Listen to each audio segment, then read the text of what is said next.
à la fin du CM2. Est-il acceptable qu'un candidat au bac français qui commet 206 fautes d'orthographe dans sa dissertation obtienne 11 sur 20, comme on l'a vu l'année dernière? Je répète, ça fait mal. Est-il acceptable qu'un candidat au bac de français qui commet 206 fautes d'orthographe, 206, ça fait 100 plus 100, on lui pardonne les 6, 200, dans sa dissertation obtienne 11 sur 20? On peut estimer qu'il y a de grandes chances qu'il y ait plusieurs fautes par mot. Parce que pour totaliser 206, je ne sais pas combien il a fait. Hein. Il n'y a pas 206 lettres. Une dissertation d'une page, comme on l'a vu l'année dernière. Il y a quelque chose qui, moi ça me choque là. Là, moi, ça ne me va pas du tout. Donc, et là, on comprend ce qui se passe. C'est-à-dire, on est en train d'abrutir les gens avec la méthode de lecture globale, avec... tout à l'heure, Claire m'a raconté une anecdote. La dictée aujourd'hui, la dictée, qui était un piège, une embuscade du prof. Ouais, avant, quand on arrivait c'était horrible. Dictée, on était malheureux. C'était l'embuscade, c'était... Mort de trouille. C'était terrible. Dans l'embuscade, il y avait des pièges. Et bien maintenant, il leur donne une semaine à l'avance. Confirmation. Oui. On donne une semaine à l'avance. C'est plus une dictée, c'est une récitation. Donc, qu'est-ce qu'on est en train d'essayer de faire? C'est un assassinat d'un peuple, d'une civilisation. On est en train d'assassiner un peuple. Il n'y a pas besoin de faire bac plus 30 pour le comprendre. Ça, c'est un meurtre organisé. Donc, qui sont les comploteurs? Et non plus, y a-t-il complot ou pas? Voilà. Et on les connaît, les comploteurs. Actuellement, c'est Luc Châtel. Avant, c'était cet abruti de Xavier Bertrand qui ne savait même pas... Bruno Le Maire est pas mal, hein, quand même. Pas Xavier Bertrand, Xavier Darcos, qui ne savait pas faire une règle de 3 ni conjuguer le verbe naître au je ne sais plus quel temps, alors qu'il était agrégé de lettres. Xavier Darcos sur le plateau de Canal+. Question de Massenet, Ariane Massenet. Ministre de l'Éducation ne sait pas faire une règle de 3. Ben, je te signale que Bruno Le Maire, on lui a demandé combien il y avait de mètres carrés dans un hectare, il ne savait pas non plus. On avait demandé aux politiques combien font 8 fois 9, il ne savait même pas. Oui, 60, ça aussi. Oui, ça c'était...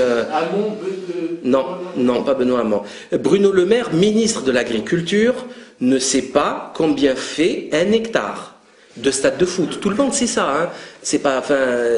Non, mais avant, on l'apprenait au primaire, ça, combien il y avait de mètres dans un hectare.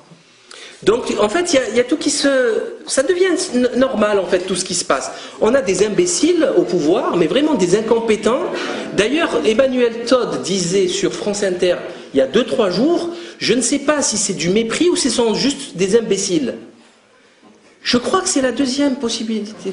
Non, mais ce sont des imbéciles. Ce que je te disais tout à l'heure, je pense profondément, je pense que même s'ils sont imbéciles en arrivant, quand tu es ministre de l'Industrie ou ministre de l'Agriculture, ou c'est ce que je te disais en rigolant, je te dis, moi, si demain je devais vendre des voitures, Dieu sait qu'il y a un domaine où je ne connais rien, c'est les voitures, mais si je devais être vendeur de voitures, je rentrerais chez moi et je me documenterais sur les voitures que j'ai à vendre.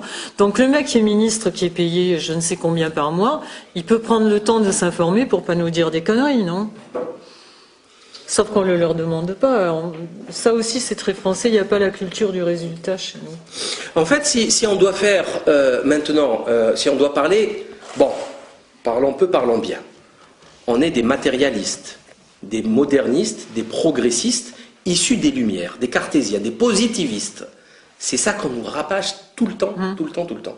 C'est la définition du paradigme actuel. Donc, on devrait juger les résultats, la matière, ce qui est palpable. On est d'accord. On fait un bilan. On a des comptables dans la salle, une entreprise, on fait le bilan, soit il y a des sous, soit il n'y a pas des sous. Soit il y a l'argent, soit il n'y a pas l'argent. Et c'est comme ça qu'on sait si elle est florissante ou pas. C'est exactement la même chose pour l'éducation nationale ou pour la santé. Ben, faisant le bilan est catastrophique.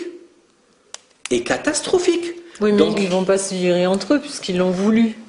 Mais, ce que je veux dire par là, c'est que je n'ai besoin ni des médias, des journalistes pour le confirmer ou le concrétiser ou quoi que ce soit. Je n'ai besoin de personne. Le bilan est calamiteux. Ce sont des imbéciles, des incompétents notoires.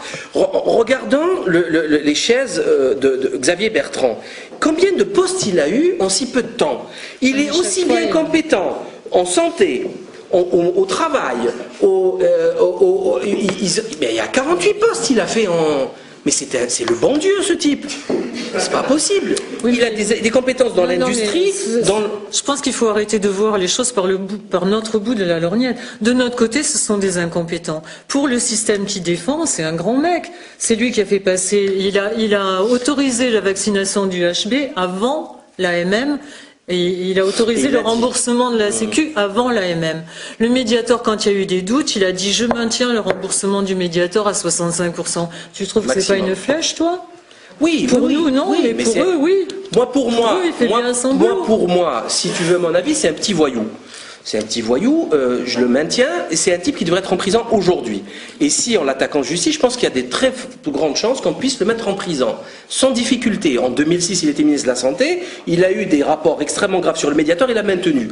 Et l'autorisation de mise sur le marché, et le remboursement. Oui. Alors que il n'y a que 4 ans. Donc ça faisait 29 ans de commercialisation. Et c'était déjà mais ça reste pour moi depuis 96 interdit aux États-Unis et depuis 96 et retiré du marché. en Espagne. D'ailleurs, autre question que j'ai oubliée tout à l'heure, c'est l'interdiction des médicaments dans certains pays et pas dans d'autres. Ça faudrait qu'on me l'explique, ce concept scientifique qui est anti-scientifique, et surtout les vaccins. Parce que c'est génial les vaccins. Hein. Vous avez un seul... Chez nous, il y a le DTP qui n'est plus produit et le ROR. Et en Belgique, il n'y a que la polio.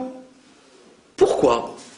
Même frontière, même groupe ethnique, la même chose, même langage, même ils travaillent dans les... Enfin, c'est le même groupe. Pourquoi qu'il y a la polio? Et en plus, de surcroît, il y a une femme qui vient de gagner son procès en Belgique pour son enfant, elle a demandé des garanties sur l'innocuité du vaccin, ils n'ont pas pu fournir. Ils n'ont pas pu fournir les preuves, elle a gagné son procès. Donc elle n'est plus obligée de... Donc la vaccination, par jurisprudence, n'est plus obligatoire en Belgique, aucune. Et pourquoi en France il y a toutes ces vaccinations d'obligatoires? Donc quoi, les Belges n'aiment pas leurs enfants? Il faut qu'on m'explique. Pourquoi le Mediator est vendu qu'en Portugal et en France? Pourquoi il est interdit en Allemagne? Parce que Servier est français. Parce que c'est du business. On n'est plus du tout dans la science et dans l'intérêt public. On parle de santé quand même. On parle de santé.